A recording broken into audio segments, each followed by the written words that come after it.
네, 여러분, 오늘은 도대체 믿음이 뭔지 다시 구체적으로 생각을 해보고자 합니다. 여러분, 단도직입적으로 말씀을 드려서 믿음은 순종입니다. 다시 말씀드려서 믿음은 하나님의 계명을 실천하는 것입니다. 여러분, 2절에 우리는 1절에 있는 대로 예수께서 그리스도이심을 믿는 사람이 진짜 하나님의 자녀라는 사실을 확인했습니다. 예수께서 그리스도이시며 하나님의 아들이심을 믿는 믿음의 중요성은 아무리 강조를 해도 지나치지 않습니다. 그러나 여러분, 기억하시기 바랍니다. 우리가 예수님을 하나님의 아들로 믿는다고 입술로 수백 번 고백을 해도 소용이 없습니다. 우리에게 무엇이 있어야 합니까? 바로 하나님의 계명들을 실천하는 순종이 있어야 합니다. 바로 이것이 있을 때에 우리가 예수 그리스도를 믿고 있다는 것이 입증이 되는 것이고, 우리가 하나님에게서 태어난 하나님의 자녀인 것이 입증되는 겁니다. 바로 이것이 2절 3절이 말하는 바입니다. 2절 3절입니다. 우리가 하나님을 사랑하고 그의 계명들을 지킬 때에 이로써 우리가 하나님의 자녀를 사랑하는 줄을 아느니라. 하나님을 사랑하는 것은 이것이니 우리가 그의 계명들을 지키는 것이라. 그의 계명들은 무거운 것이 아니로다. 여러분, 기억하시기 바랍니다. 신앙은 한마디로 하나님을 사랑하는 겁니다. 근데 여러분, 우리가 하나님을 사랑하는 증거가 그러면 있어야 할 거 아닙니까? 여러분, 놀라지 마시기 바랍니다. 하나님을 사랑하는 증거는요, 두 가지입니다. 하나는 예수께서 하나님이 보내신 종말의 구원자, 하나님의 아들 그리스도이심을 믿는 겁니다. 또 다른 하나는 하나님의 계명들을 순종하고 실천하는 겁니다. 요한일서 3장 23절입니다. 하나님의 계명은 이것이니 곧 그 아들 예수 그리스도의 이름을 믿고 그가 우리에게 주신 계명대로 서로 사랑할 것이니라. 여러분, 눈치채셨습니까? 하나님의 계명은 다른 것이 아니라 서로 사랑하라는 예수님의 말씀입니다. 여러분, 요한복음은 놀랍게도 예수께서 죽기 전 마지막 일주일을 상세하게 말하고 있습니다. 여러분이 알다시피 예수님이 십자가에 못 박혀 죽은 때는요, 유대인의 가장 큰 명절인 유월절 절기 때였습니다. 여러분, 이 절기 때에 맞춰서 예수께서 예루살렘에 올라가셔서 죽임 당하는 것은 의도적인 것이었는데요, 바로 당신께서 구약시대 때 출애굽을 할 때 하나님의 백성을 구원하기 위해 죽임당한 어린 양의 죽음을 성취하기 위함이었습니다. 바로 당신의 죽음이 그런 구원하는 유월절 어린 양의 죽음임을 시각적으로 보여주신 것이 바로 성찬식이었습니다. 근데 여러분, 예수께서 당신의 십자가 죽음을 일주일 앞에 놓고서도 당신의 제자들에게 가르치고 싶어 하셨던 것이 무엇이었는지 여러분 아십니까? 바로 사랑이었습니다. 요한복음을 보면 유월절 엿새 전에 예수님은 예루살렘 근처 베다니 마을에 도착을 합니다. 그리고 그곳 나사로의 집에서 잔치 대접을 받으시고 하루 쉬십니다. 그리고 그 다음날 예수님은 한 어린 나귀를 타시고 드디어 당신이 죽임당하실 예루살렘 도성에 입성을 하십니다. 당신께서 십자가에 못 박혀 죽임당하실 곳인 예루살렘에 입성을 하셨을 때 예수께서는 어떤 심정이셨습니까? 두려운 심정이셨습니까? 천만의 말씀입니다. 예수님의 마음은 안정이 되어 있었습니다. 왜요? 당신의 죽음은 죽음으로만 끝나지 않고 부활과 승천으로 이어질 것을 아셨기 때문입니다. 정말 예수님께서는 당신이 죽지만은 다시 살아날 것이고 궁극적으로 하늘에 계신 하나님 아버지께로 돌아가실 것임을 아셨기 때문이었습니다. 요한복음 13장 1절입니다. 6월절 전에 예수께서 자기가 세상을 떠나 아버지께로 돌아가실 때가 이른 줄 아시고 세상에 있는 자기 사람들을 사랑하시되 끝까지 사랑하시니라. 놀랍지 않습니까? 예수께서는 며칠이 있으면 당신이 십자가에 못 박혀 죽임을 당하겠지만 하나님께서 당신을 다시 살리실 것이고 그 후에 이어서 당신께서 하늘에 계신 하나님 아버지께 다시 돌아갈 것임을 아셨습니다. 예수께서 가지고 계셨던 이 알은 이따가 살펴보겠습니다만은 이 땅에서 믿음으로 살아가는 우리가 세상을 이기는 알미 됩니다.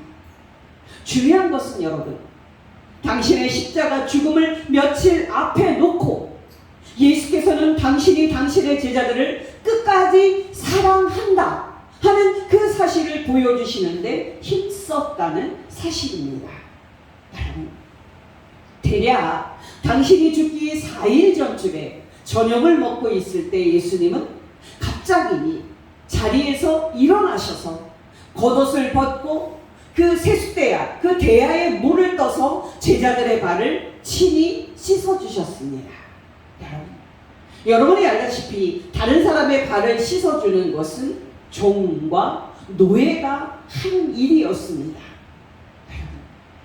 왜 예수께서는 당신이 이 세상을 떠난 하나님께 돌아가시기 전에 이런 퍼포먼스를 하셨습니까? 바로 당신을 믿는 우리에게 서로 노예가 되어 사랑할 것을 가르치기 위함이었습니다.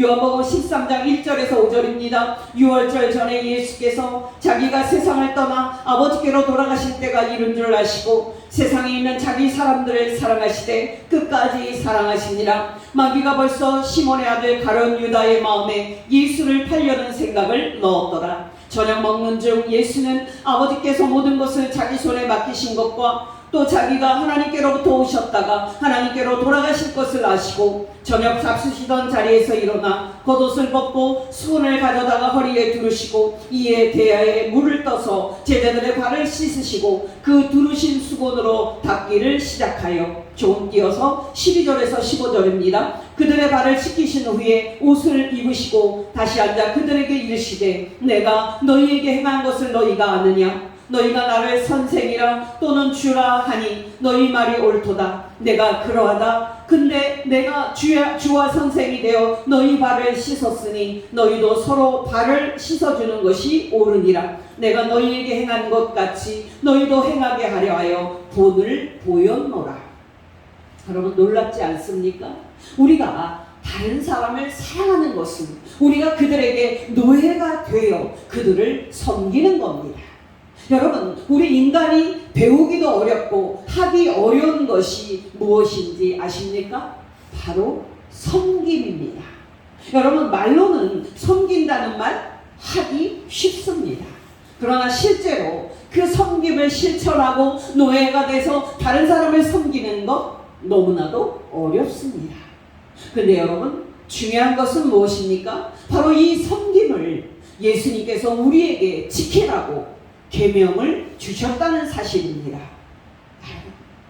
이 섬김과 이 사랑이 얼마나 중요하면 예수께서 당신의 죽음을 며칠 앞에 놓고 직접 그 시범을 보이시면서 이 가르침을 주시고자 하셨겠습니까?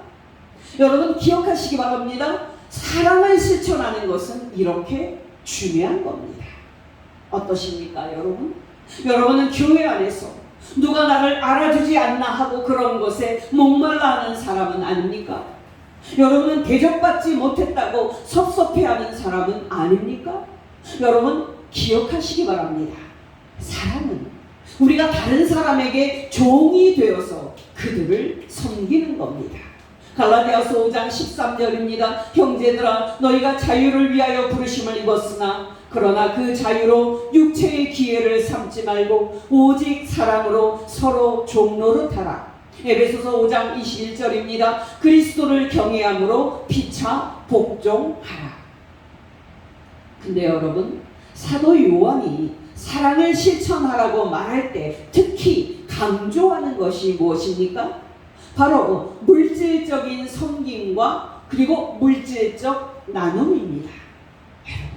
여러분이 알다시피 요한 웨슬리는 우리의 호주머니가 회개하지 않는다면 우리가 회개하지 않는 것이라고 말했습니다. 어떠십니까, 여러분?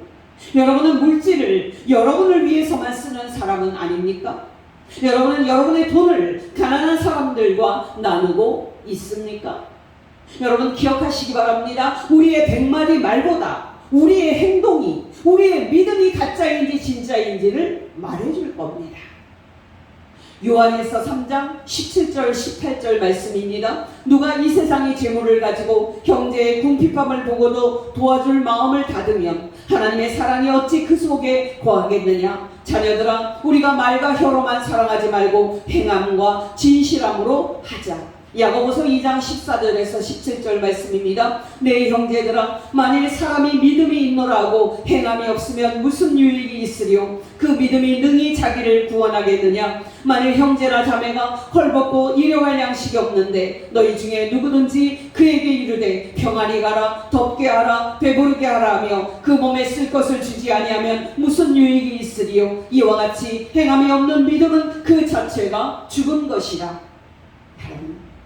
외람 때입니다만은 제가 나이를 들어가면서 드는 생각은요, 돈에 대한 욕심만큼 부질없는 것도 없다는 생각이 듭니다. 왜요?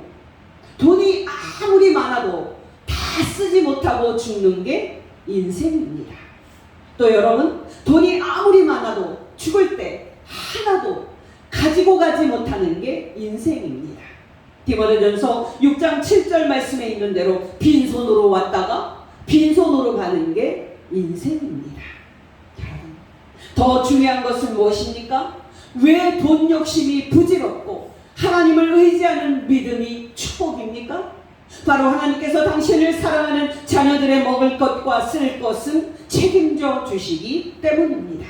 디모데전서 6장 6절에서 8절 말씀입니다. 그러나 자족하는 마음이 있으면 경건은 큰 이익이 되느니라. 우리가 세상에 아무것도 가지고 온 것이 없으매 또한 아무것도 가지고 가지 못하리니 우리가 먹을 것과 입을 것이 있은즉 족한 줄로 알 것이니라. 마태복음 6장 31절 32절입니다. 그러므로 염려하여 이르기를 무엇을 먹을까, 무엇을 마실까, 무엇을 입을까 하지 말라. 이는 다 이방인들이 구하는 것이라. 너희 하늘 아버지께서 이 모든 것이 너희에게 있어야 할 줄을 아시느니라. 여러분, 중요한 것은 무엇입니까? 바로 우리를 사랑하시고 돌보시는 창조주 하나님의 자녀들이니까 노후든 어떤 걱정이든 하지 않고 우리의 돈을 어려운 이웃과 나눌 수 있다는 사실입니다. 여러분께 권면드립니다. 여러분이 가진 돈과 소유를 어려운 이웃과 나누고 그들을 도움으로 여러분이 진정 예수 그리스도를 믿는 구원받은 하나님의 자녀인 것을 드러내는 복된 성도 되시기를 예수 이름으로 축원합니다. 둘째로 여러분, 우리의 돈으로 가난한 사람을 돕고 어려운 이웃을 돕는 것이 쉬울까요? 어려울까요? 분명히 여러분은 어렵다고 말씀을 하실 겁니다.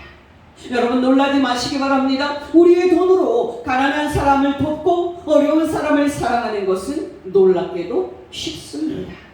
바로 이것이 요한일서 5장 3절 말씀이 말하는 바입니다. 하나님을 사랑하는 것은 이것이니 우리가 그의 계명들을 지키는 것이라. 그의 계명들은 무거운 것이 아니로다.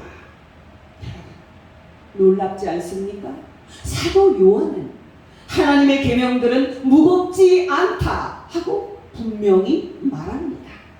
여러분, 산상수훈이라고 들어보셨죠? 예수께서 산 위에서 율법을 해석하신 그 해설을 하신 마태복음 5장부터 7장까지의 말씀이 바로 산상수훈입니다. 다시 말씀을 드리지만 산상수훈은 예수께서 구약에 있는 모세를 통해 하나님이 주신 십계명의 참된 의미를 해설하신 겁니다. 근데 여러분, 산상수훈에서 예수께서 율법의 의미를 설명을 하시면서 우리에게 지키라고 요구하셨던 그 요구가 가벼운 요구였습니까? 천만의 말씀입니다. 예수님의 요구는 그 당시에 바리새인들과 또 율법 박사들이 유대인들에게 지웠던 그 짐보다 더 무거운 것이었습니다. 여러분, 무슨 뜻입니까? 여러분, 간단하게 말씀을 드리면 바리새인들과 율법 박사들은 살인하지 말라는 하나님의 제6계명을 행동하는 그 행동의 관점에서 해석을 했습니다. 즉, 다른 사람을 그 칼이나 돌로 실제로 죽이지 않았다면 살인하지 말라는 하나님의 계명을 지킨 것이라고 그들은 해석을 했습니다. 그러나 여러분, 그런 행동 차원에서 율법을 해석한 바리새인들과 율법 박사들과 비교를 할 때 예수님의 그 살인하지 말라는 하나님의 제6계명을 예수님께서는 어떻게 해석을 하셨습니까? 놀랍게도 예수님은 마음으로 분노하고 다른 사람을 욕하고 멸시하는 것도 살인하는 것에 해당된다고 율법을 내적으로 해석하셨습니다.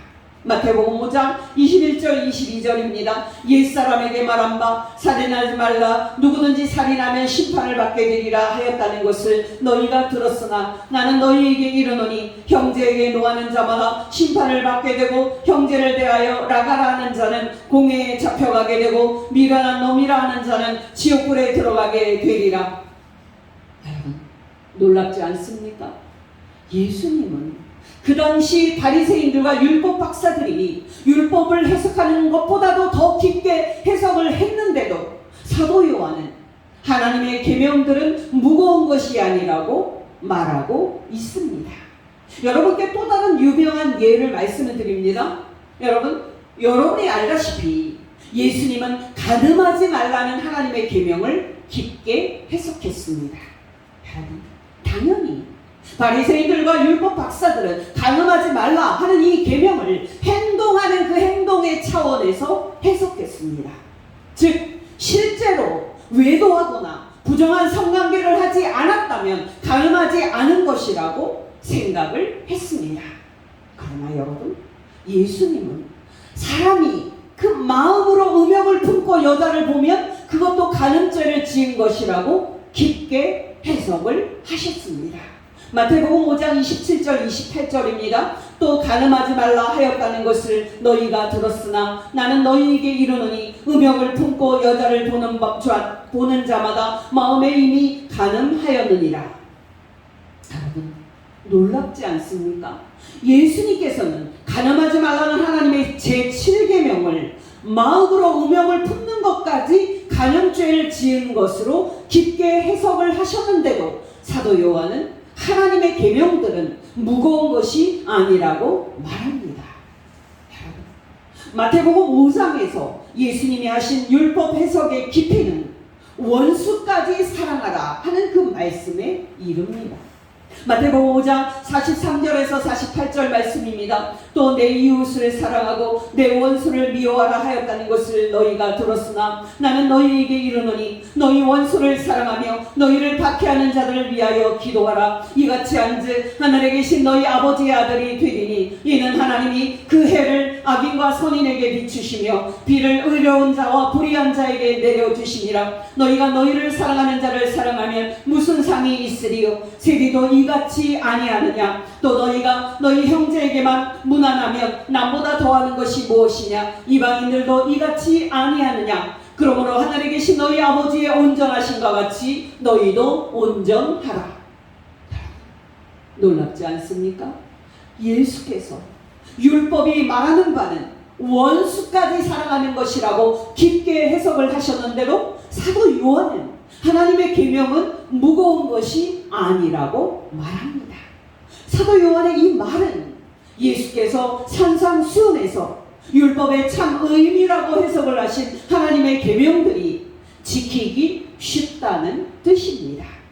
여러분, 상식적으로 생각만 해도 사람을 실제로 죽이지 않는 것이 쉽지 사람을 향해서 분노하고 다른 사람에게 모욕을 주는 것은 어렵습니다. 그런데도 사도 요한은 예수님이 해석하신 하나님의 계명들을 지키는 것이 쉽다고 말합니다. 근데 여러분, 이런 사도 요한의 판단은 사실 예수님 자신의 판단이었습니다. 여러분이 잘 아시는 말씀입니다. 마태복음 11장 29절에서 31절 말씀입니다. 수고하고 무거운 짐진 자들아 다 내게로 오라. 내가 너희를 쉬게 하리라. 나는 마음이 온유하고 겸손하니 나의 명예를 메고 내게 배우라. 그리하면 너희 마음이 쉼을 얻으리니 이는 내 멍에는 쉽고 내 짐은 가벼움이라 하시니라. 여러분, 성도님들은 보통 예수님의 이 말씀을 이 세상을 살아나갈 때 무거운 짐을 진 우리를 당신께로 오라고 부르시는 것으로 해석을 하는데, 여러분, 예수님의 이 말씀은 그런 뜻이 아닙니다. 예수님은 그 당시에 바리새인들과 율법 박사들이 해석한 대로 율법을 지키느라고 힘들게 살고 있는 유대인들에게 당신이 지어지는 짐은 가벼우니까 당신께서 율법 해석한 대로 살라고 초청을 하시는 겁니다. 어떠십니까, 여러분? 겉으로 보았을 때 바리새인들과 율법 박사들의 율법 해석과 비교를 해서 예수님의 율법 해석은 가벼웠습니까? 천만의 말씀입니다. 더 무거웠고 더 깊었습니다. 근데도 여러분, 예수님이나 사도 요한은 하나님의 계명들은 무겁지 않다고 말하고 있습니다. 그렇다면 여러분, 예수님을 믿는 우리가 원수까지 사랑할 수 있다는 말인데요. 그리고 그것도 쉽게 할 수 있다는 말인데요. 여러분, 어떻게 우리에게 그런 깊은 수준의 순종이 가능합니까? 바로 답은 두 가지입니다. 하나는 우리가 하나님께 새로 지음을 받고 새 존재로 하나님의 자녀로 다시 태어났다는 사실에 있습니다. 고린도후서 5장 17절입니다. 그런즉 누구든지 그리스도 안에 있으면 새로운 피조물이라. 이전 것은 지나갔으니 보라 새 것이 되었도다. 에베소서 2장 10절입니다. 우리는 하나님이 만드신 바라 그리스도 예수 안에서 선한 일을 위하여 지으심을 받은 자니 이 일은 하나님이 전에 예비하사 우리로 그 가운데서 행하게 하려 하시니라. 여러분, 혹시 여러분이 사랑하라는 하나님의 계명을 지키는 것이 부담스럽다면 여러분은 아직 거듭나지 못한 사람일 수 있습니다. 왜요? 예수 그리스도를 믿고 영적으로 태어나서 하나님의 자녀가 된 사람은 하나님의 계명을 지키는 것을 좋아하고, 그리고 그 계명을 지킴으로 하나님께 영광 돌리는 것을 그가 사는 이유로 생각을 하기 때문입니다. 시편 119편 97절 말씀입니다. 내가 주의 법을 어찌 그리 사랑하는지요. 내가 그것을 종일 작은 소리로 읊조리 나이다. 또 101절입니다. 내가 주의 말씀을 지키려고 발을 금하여 모든 악한 길로 가지 아니하였사오며. 여러분께 권면드립니다. 날마다 여러분 생활할 때 여러분 자신이 하나님으로부터 성령으로 다시 태어난 하나님의 자녀임을 상기하십시오. 정말 여러분 자신이 하나님께 다시 지음받은 새로운 존재임을 상기하시기 바랍니다. 둘째로 여러분, 예수 그리스도를 믿는 우리들이 사랑하라는 하나님의 계명을 지키는 것이 쉽고 더 나아가서 즐거운 일인 이유가 있습니다. 바로 성령 하나님입니다. 여러분, 여러분이 알다시피 예수 그리스도를 믿는 여러분 안에는 성령 하나님께서 거하십니다. 여러분, 성령 하나님께서 지금 저와 여러분 안에서 어떤 일을 하십니까? 바로 우리가 사랑하라는 하나님의 계명을 지킬 수 있도록 성령께서는 우리의 마음을 새롭게 하시고 능력을 부어주시고 계십니다. 근데 여러분, 기억하시기 바랍니다. 우리 안에 성령께서 역사하셔서 우리의 마음을 새롭게 하시는 일은 저절로 되는 것이 아닙니다. 우리의 노력과 또 우리의 애씀이 필요합니다. 바로 이것이 로마서 11장 1절 2절 말씀입니다. 그러므로 형제들아, 내가 하나님의 모든 자비하심으로 너희를 권하노니 너희 몸을 하나님이 기뻐하시는 거룩한 산제물로 드리라. 이는 너희가 드릴 영적 예배니라. 너희는 이 세대를 본받지 말고 오직 마음을 새롭게 함으로 변화를 받아 하나님의 선하시고 기뻐하시고 온전하신 뜻이 무엇인지 분별하도록 하라. 에베소서 4장 30절입니다. 하나님의 성령을 근심하게 하지 말라. 그 안에서 너희가 구원의 날까지 인치심을 받았느니라. 에베소서 5장 18절입니다. 술 취하지 말라. 이는 방탕한 것이니 오직 성령으로 충만함을 받으라. 데살로니가전서 5장 19절입니다. 성령을 소멸하지 말며. 여러분께 권면드립니다. 성경 말씀을 묵상하고 기도에 힘쓰므로 성령님으로 충만해져서 사랑하라는 예수님의 그 계명을 지키는 것을 삶의 기쁨으로 삼는 복된 성도 되시기를 예수 이름으로 축원합니다. 셋째로 여러분, 예수 그리스도를 믿고 하나님의 계명들을 지키는 순종이 왜 그렇게 중요합니까? 바로 이것이 우리가 세상을 살아갈 때 세상을 이기는 것이기 때문입니다. 바로 이것이 4절 5절이 말하는 바입니다. 무릇 하나님께로부터 난 자마다 세상을 이기느니라. 세상을 이기는 승리는 이것이니 우리의 믿음이니라. 예수께서 하나님의 아들이심을 믿는 자가 아니면 세상을 이기는 자가 누구냐? 표면적으로 들으면은 예수 그리스도를 믿고 하나님의 자녀가 된 사람은 이 세상에서 모든 어려움을 이기고 잘 나갈 것 같은 그런 생각이 듭니다. 여러분, 이 말씀은 과연 이런 뜻입니까? 천만의 말씀입니다. 왜냐하면 예수 그리스도를 믿고 하나님의 계명들을 순종하는 사람은 이 세상에서 잘 나가기는커녕 고난과 박해를 받기 때문입니다. 여러분, 놀랍지 않습니까? 예수 그리스도를 믿는 사람이 걸어가는 길이 이런 가시밭길임에도 불구하고 이 믿음은 세상을 이기는 믿음이라고 말합니다. 어떤 점에서 사도 요한은 이렇게 말하고 있을까요? 여러분, 여러분께 쉽게 말씀을 드립니다. 여러분, 오늘날 사람들을 지배하는 이 세상의 정신은요, 효능감입니다. 예를 들어서 여러분, 아플 때 먹고 즉각적으로 낫게 하는 결과를 가져오는 약, 그 약이 좋은 약입니다. 아무리 좋은 약이라고 해도 효과가 없으면 그거는 좋은 약이 아닙니다. 여러분, 어떤 주식이 좋은 주식입니까? 그 주식을 샀는데 그 주가가 오르고 나에게 효능감으로 나타나서 그렇게 주는 것이 바로 좋은 주식입니다. 그 주가가 떨어지고요, 내 기분이 안 좋아지면 그 주식은 안 좋은 주식입니다. 여러분, 이런 효능감과 효과의 관점에서 봤을 때 예수 그리스도의 그 믿는 믿음은 효과가 있기보다는 효과가 떨어지는 믿음입니다. 왜요? 앞에서 말씀을 드렸듯이 믿으면 이 세상에서 잘 나가야 되는데 그런 것에 도움도 되지 않을 뿐만 아니라 이 믿음은 고난과 또 박해도 가져다주는 그런 믿음이기 때문입니다. 그렇다면 여러분, 사도 요한이 세상을 이기는 승리는 이것이니 우리의 믿음이니라 하고 말할 때 그 승리는 어떤 의미입니까? 단도직입적으로 말씀을 드려서 그 승리는 종말론적인 승리입니다.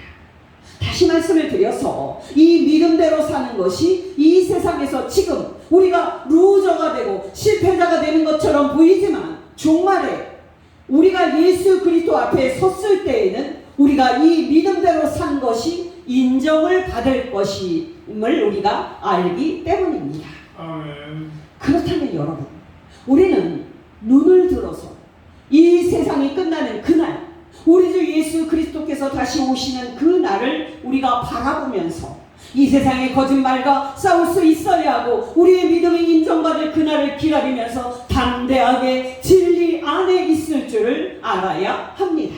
아멘. 바로 이런 믿음의 자세가 사도 바울이 평생 가지고 살았던 승리하는 믿음의 자세였습니다. 디모데후서 4장 1절 2절입니다. 하나님 앞과 살아있는 자와 죽은 자를 심판하실 그리스도 예수 앞에서 그가 나타나실 것과 그의 나라를 두고 엄히 명하노니 너는 말씀을 전파하라. 여러분, 비유를 들자면 사람들은 앞에 어떤 일이 일어나고 있는데도 그 일을 보지 못하는 소경과 같습니다. 여러분 기억하시기 바랍니다. 배가 지금 바다 밑으로 침몰을 하듯이 지금 이 현재의 세상은 서서히 사라지고 있습니다. 그리고 마침내 그 끝에 예수 그리스도의 다시 오심과 예수 그리스도의 나라가 이 땅에 임할 것입니다.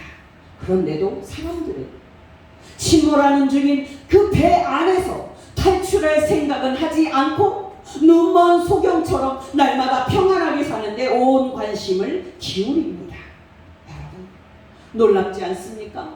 바로 이것이 인생입니다. 사실 믿음이라고 하는 것은 날마다 이 세상의 각종 거짓말과 싸우고 예수 그리스도를 믿는 믿음대로 사는 선택의 연속입니다. 여러분 이 세상 사람들은 이 세상에 영원할 것처럼 생각을 하면서 삽니다. 그런데 이 세상이 영원합니까? 천만의 말씀입니다. 앞에서도 말씀을 드렸듯이 침몰하는 배처럼 이 세상은 끝이 있을 것이고 결국 이 세상은 하나님의 심판으로 사라질 것입니다. 그러니까 여러분 예수 그리스도를 믿는 우리들이 이 세상의 헛된 영광과 쾌락을 거부하고 믿음대로 사는 겁니다. 요한일서 2장 15절에서 17절입니다. 이 세상이나 세상에 있는 것들을 사랑하지 말라. 누구든지 세상을 사랑하면 아버지의 사랑이 그 안에 있지 아니하니 이는 세상에 있는 모든 것이 육신의 정욕과 안목의 정욕과 이생의 자랑이니 다 아버지께로부터 온 것이 아니요 세상으로부터 온 것이라. 이 세상도 그 정욕도 지나가되 오직 하나님의 뜻을 행하는 자는 영원히 거하느니라. 아멘. 어떠십니까 여러분? 여러분은 날마다 세상이 하는 거짓말을 물리치고 예수 그리스도를 믿고 하나님의 말씀대로 살고 있습니까? 예를 들어서 여러분 사람들이 보물처럼 귀하게 여기는 것이 바로 돈과 권력과 명예와 욕망입니다. 여러분 우리는 마약을 주로 먹으면은 이상한 환각 증세를 보이게 하는 약으로 생각을 합니다만은 이런 것들이 사실 사람들을 마비시키고 있는 마약들입니다. 한마디로 이런 마약을 먹고 취해 사는 것이 바로 인생입니다. 근데 여러분 성경이 우리에게 뭐라고 말하고 있습니까? 이런 것들을 구하는데 평생 힘쓰다가 결국은 하나님의 심판받는 것으로 끝나는 이런 것들을 얻는데 우리도 동참하라고 말하고 있습니까? 천만의 말씀입니다. 성경은 이 세상에서 잠시 만족을 주지만 결국에는 하나님의 심판을 받고 지옥에서 영원히 멸망받는 것으로 끝나는 이런 것들을 떠나라고 말합니다. 고린도후서 6장 17절입니다. 그러므로 너희는 그들 중에서 나와서 따로 있고 부정한 것을 만지지 말라. 에베소서 5장 18절입니다. 술 취하지 말라. 이는 방탕한 것이니 오직 성령으로 충만함을 받으라. 여러분 기억하시기 바랍니다. 예수 그리스도를 믿는 믿음대로 사는 우리 그리스도인들을 우리 주 예수 그리스도께서 다시 오시기 전까지는 패배자처럼 보일 것입니다. 그러나 여러분 그날이 되면 우리 주 예수 그리스도께서 이 세상 끝에 이 땅에 다시 오시면 예수 그리스도를 믿고 이 믿음대로 산 우리들을 예수 그리스도께서 인정해 주시고 영생으로 보답해 주실 것입니다. 아멘. 정말 그날이 오면 하나님의 아들 우리 주 예수 그리스도께서 이 믿음을 지킨 우리에게 잘했다고 칭찬해 주시고 생명의 면류관을 주실 것입니다. 아멘. 여러분께 권면드립니다. 이 세상 끝에 종말론적으로 우리의 믿음이 예수님께 인정받을 것이라는 사실을 굳게 붙잡고 이 세상이 하는 각종의 거짓말을 물리치고 이 진리의 말씀대로 이 세상을 이기고 승리하는 하루 되시기를 예수 이름으로 축원합니다. 기도하겠습니다.